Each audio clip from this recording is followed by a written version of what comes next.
ಯಾರೆಲ್ಲ ನನ್ನ ಚಾನಲ್ನ ಸಬ್ಸ್ಕ್ರೈಬ್ ಮಾಡ್ಕೊಂಡಿಲ್ಲ ಪ್ಲೀಸ್ ಸಬ್ಸ್ಕ್ರೈಬ್ ಮಾಡ್ಕೊಂಡು ಸಪೋರ್ಟ್ ಮಾಡಿ ಇದೇ ಥರ. ಹಾಗೆ ಎಲ್ಲರಿಗೂ ಎಲ್ಲ ಅಪ್ಪಂದಿರಿಗೂ ಹ್ಯಾಪಿ ಫಾದರ್ಸ್ ಡೇ. ತುಂಬ ಖುಷಿಯಾಗುತ್ತೆ ಈ ದಿನ ಅಂದರೆ ಇಷ್ಟೇ ಹೇಳೋಕ್ಕೆ ಸಾಧ್ಯ. ಎಲ್ಲ ಅಪ್ಪಂದಿರಿಗೂ ಅಷ್ಟೇ. ಮತ್ತು ವೀಡಿಯೋನ ಕಂಟಿನ್ಯೂ ಮಾಡೋದ. ಏನಪ್ಪ ಇವತ್ತು ವೀಡಿಯೋ ಅಂದರೆ ಸಿಂಪಲ್ಲಾಗಿ ಗಿಣ್ಣು ಮಾಡೋದ ಅಂತ ಅಂದ್ಕೊಂಡಿದ್ದೀನಿ. ಗಿಣ್ಣು ಎಲ್ಲರಿಗೂ ಗೊತ್ತಿರುತ್ತಲ್ವ, ಅದನ್ನೇ ಗಿಣ್ಣಾಗಿ ತಗೊಂಬಂದಿದ್ರು, ಅದನ್ನೇ ಗಿಣ್ಣು ಮಾಡೋದ ಅಂತ ನಾನು ಎಲ್ಲನೂ ರೆಡಿ ಮಾಡಿ ಇಟ್ಕೊಂಡಿದ್ದೀನಿ. ಯಾವ ಥರ ಮಾಡೋದು ಸಿಂಪಲ್ಲಾಗಿ ಅಂತ ಚಿಕ್ಕದಾಗಿ ಒಂದು ವೀಡಿಯೋ ಮಾಡೋದ ಅಂತ. ಬನ್ನಿ ಯಾವ ರೀತಿ ಮಾಡೋದ ಅಂತ ನೋಡೋದನ್ನ. ಏನೇನು ರೆಡಿ ಮಾಡ್ಕೊಂಡಿದ್ದೀನಿ ಅಂದ್ಕೊಂಡು ತೋರಿಸ್ತೀನಿ. ಏನು ಮಾಡ್ಬೇಕು ಹೇಳಿ, like share comment please subscribe ಮಾಡ್ಕೊಳ್ಳಿ ಅಷ್ಟೇ, ಸಪೋರ್ಟ್ ಮಾಡಿ. ಬನ್ನಿ ವಿಡಿಯೋನ ಸ್ಟಾರ್ಟ್ ಮಾಡೋಣ. ಫ್ರೆಂಡ್ಸ್, ನಾನಿಲ್ಲಿ ಗಿಣ್ಣು ಮಾಡ್ತೀನಿ ಅಂತ ಹೇಳಿದ್ನಲ್ವ, ಗಿಣ್ಣಿಗೆ ಮುಖ್ಯವಾಗಿ ಬೇಕಾಗಿರೋದು ಗಿಣ್ಣು ಹಾಲು. ಅದನ್ನು ಇಲ್ಲಿ ತೆಗೆದಿಟ್ಕೊಂಡಿದ್ದೀನಿ. 1 ಲೀಟ್ರಷ್ಟಿದೆ. ಒಂದು ಸ್ವಲ್ಪ ಎತ್ತಿ ಇಟ್ಟಿದ್ದೀನಿ ನಾನು, ಅಷ್ಟೊಂದು ಬೇಡ ಅಂತ ಹೇಳಿ ಒಂದು ಸ್ವಲ್ಪ ಎಷ್ಟು ಬೇಕು ಅಷ್ಟು ಮಾತ್ರ ತೆಗೆದಿಟ್ಕೊಂಡಿದ್ದೀನಿ. ಮತ್ತು ಇದಕ್ಕೆ ರವೆನ ಹುರಿದಿಟ್ಕೊಂಡಿದ್ದೀನಿ. ರವೆ ತಗೊಂಡಿದ್ದೀನಿ 1 ಕಪ್ಪು, ಮತ್ತು 1 ಕಪ್ ಬೆಲ್ಲ ತಗೊಂಡಿದ್ದೀನಿ. ಇದರಲ್ಲಿ 2 ಬೆಲ್ಲ ಹಾಕೊಂಡಿದ್ದೀನಿ. ಮತ್ತು ಇದರಲ್ಲಿ ಕೊಬ್ಬರಿ ತುರಿ ಹಾಕೊಂಡಿದ್ದೀನಿ. ಕೊಬ್ಬರಿ ತುರಿ ತಗೊಂಡಿದ್ದೀನಿ 1 ಕಪ್ಪು, ಮತ್ತು ಏಲಕ್ಕಿ ಪುಡಿ ಇಷ್ಟನ್ನು. ಮತ್ತು ಇದಕ್ಕೆ ಬೇಕು ಅಂದರೆ ಅವಲಕ್ಕಿನ ಆ್ಯಡ್ ಮಾಡ್ಬೋದು, ಮತ್ತು ಕಡಲೆಪುರಿನ ಆ್ಯಡ್ ಮಾಡ್ಬೋದು. ನಾನು ಅದು ಯಾವುದನ್ನು ಹಾಕ್ತಾಯಿಲ್ಲ, ಬರೀ ಇಷ್ಟು ಐಟಮಲ್ಲಿ ಮಾತ್ರ ಮಾಡ್ತಾಯಿದ್ದೀನಿ. ಬನ್ನಿ ಯಾವ ರೀತಿ ನಾನು ಮಾಡ್ತೀನಿ ಅಂತ ನಿಮಗೂ ತೋರಿಸ್ತೀನಿ. ನಾನಿವಾಗ ಇಲ್ಲಿ ಪಾತ್ರೆ ಇಟ್ಕೊಂಡು ಹಾಲನ್ನ ಹಾಕತ್ತಾ ಇದ್ದೀನಿ.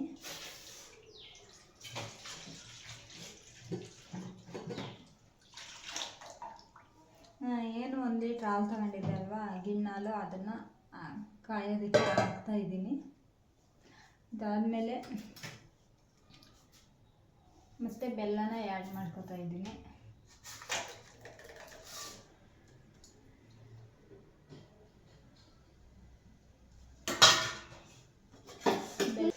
ಈ ಹಾಲನ್ನ ತಂದು 3 ದಿನನೇ ಆಗಿತ್ತು. ನಾನು ಫ್ರಿಜ್ಜಲ್ಲಿ ಇಟ್ಬಿಟ್ಟಿದ್ದೆ, ಹುಷಾರಿಲ್ಲ ಅಂತ ಹೇಳಿ ಮಾಡೋಕ್ಕೆ ಆಗಿರಲಿಲ್ಲ.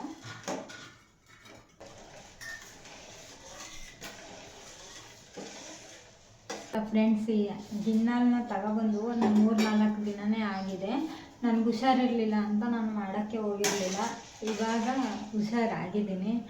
ಅದಕ್ಕೇ ಇವತ್ತು ಮಾಡಿಬಿಡೋದು, ತುಂಬ ದಿನ ಇಟ್ಕೊಬಾರ್ದು ಅಂತ ಹೇಳಿ ಮಾಡ್ತಾಯಿದ್ದೀನಿ.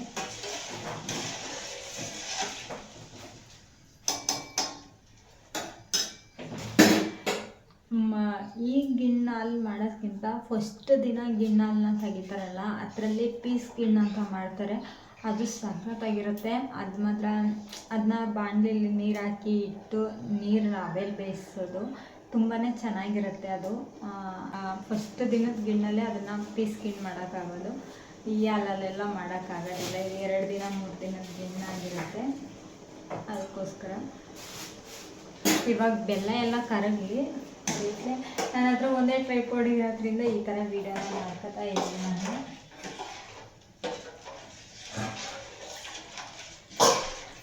ಅದು ಫಾದರ್ಸ್ ಡೇ, ಹಾಗೆ ನಾನು ಸ್ವೀಟ್ನ ಮಾಡ್ತಾಯಿದ್ದೀನಿ. ಇವತ್ತೇ ಮಾಡಬೇಕು ಅಂತ ಇರ್ತಾ ಏನೋ ಗೊತ್ತಿಲ್ಲ, ಇವತ್ತೇ ಮಾಡ್ತಾಯಿದ್ದೀನಿ. ಎಲ್ಲ ಸ್ವೀಟ್.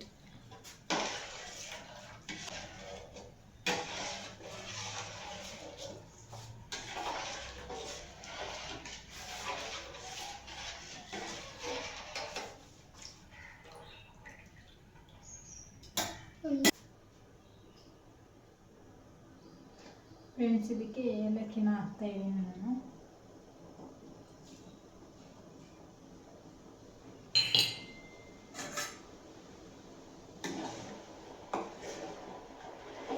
ರವೆ ಹುರಿದಿಟ್ಕೊಂಡಿದ್ನಲ್ಲ ಅದನ್ನು ಹಾಕ್ತಾಯಿದ್ದೀನಿ. ಒಂದು ಸ್ವಲ್ಪ ಜಾಸ್ತಿ ಅಲ್ಲ, ಒಂದು ಸ್ವಲ್ಪ ಬಿಸಿ ಮಾಡಿದ್ದೆ ರವೆನ. ಇವಾಗ ರವೆನ ಹಾಕ್ತೀನಿ.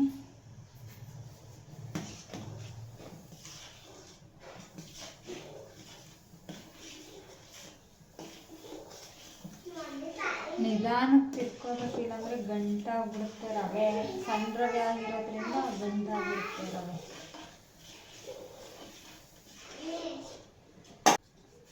ನಾನು ಇದಕ್ಕೆ ಇವಾಗ ಕಾಯಿ ತುರಿನ ಆ್ಯಡ್ ಮಾಡ್ತಾಯಿದ್ದೀನಿ. ನಾನು ಒಣ ಕೊಬ್ಬರಿ ತಗೊಂಡಿದ್ದೀನಿ.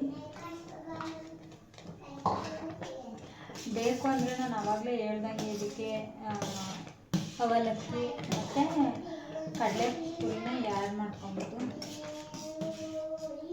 ಇದನ್ನು ಎಲ್ಲ ಆದಮೇಲೆ ಒಂದು ಸ್ವಲ್ಪ ಕಡಿಮೆ ಫ್ಲೇಮಲ್ಲಿ ಇಟ್ಕೊಳ್ಳಿ. ಫುಲ್ಲು ಒಲೆನ ಕಡಿಮೆ ಮಾಡಬೇಕು, ಯಾಕಂದರೆ ಮುಖಕ್ಕೆಲ್ಲ ಹಾಕ್ಬಿಡುತ್ತೆ. ಆಮೇಲೆ ನೋಡಿ ಯಾವ ಥರ ಆಗ್ತಾಯಿದೆ ಅಂತ.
ಫ್ರೆಂಡ್ಸ್, ನೋಡಿದ್ರಲ್ವಾ, ಗಿಣ್ಣು ರೆಡಿ ಆಯಿತು. ಒಂದು ಸ್ವಲ್ಪ ಅದನ್ನು ಹಳ್ಳಕ್ಕೆ ಬಿಟ್ಟರೆ ರವೆ ಎಲ್ಲ ಒಂದು ಸ್ವಲ್ಪ ನೀರೆಲ್ಲ ಎಳ್ಕೊಬೇಕಲ್ವ.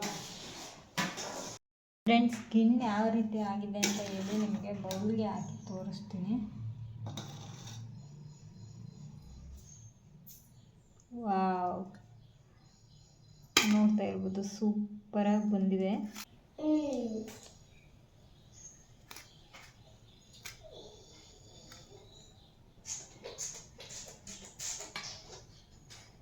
ನೋಡ್ತಾ ಇರ್ಬೋದು, ಸಖತ್ತಾಗಿ ಬಂದಿದೆ. ಇದು ಆರಿದ್ರೆ ಇನ್ನೂ ಚೆನ್ನಾಗಿರುತ್ತೆ.